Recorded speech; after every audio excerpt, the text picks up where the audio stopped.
So what is thought leadership? I mean, I think the thing that defines thought leadership content is this, there's a nugget of contrarian in it. It's not oppositional, right? It's not, it can be controversial, but it's not intentionally so, right? There is this concept of creative tension that's in there. It has to be educational, right? There has to be something that's given from a thought leadership perspective.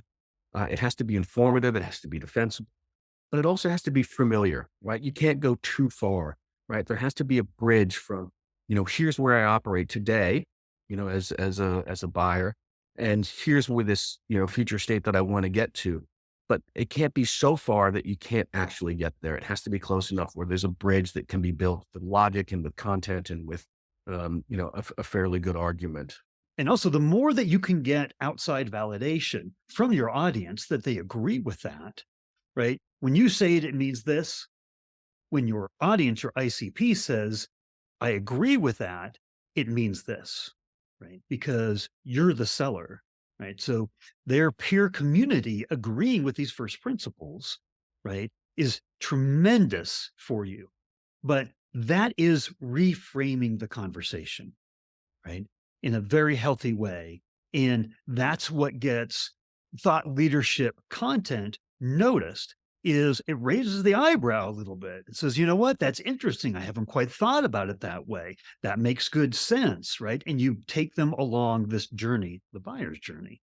So this to me has been incredible in terms of what everybody needs to do with their thought leadership is reframe the conversation in a very healthy way so that you bring the buying base along with you, right? And that's difficult. What would your recommendation be to the CMO that's listening to this right now saying, absolutely, I want bluer ocean. I want to reframe the conversation. How do they start on this process? I think, ultimately to move somebody from the status quo, which is really what you're trying to do with thought leadership content, you can't be writing the status quo. So we talked about this concept of creative tension. And I think the other thing that you mentioned, which is a really important point, is that you need to move their perspective and reframe the conversation. And it doesn't have to be a huge amount. Think about if you lie on the floor and you stare up at the ceiling, or then you get up on a stool.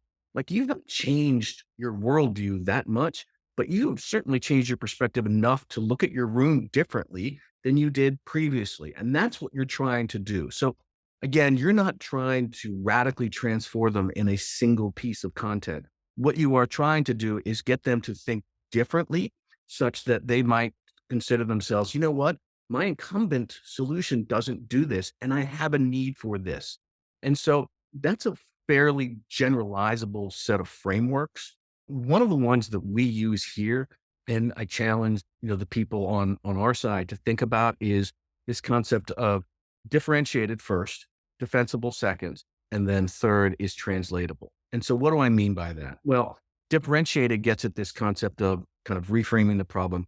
What's slightly different about this, right? It could be object storage that's fast. It could be object storage that can run on a drone. It could be anything that basically is differentiated and gets you thinking about the problem differently. The second is if you're going to try to move somebody, you have to be defensible.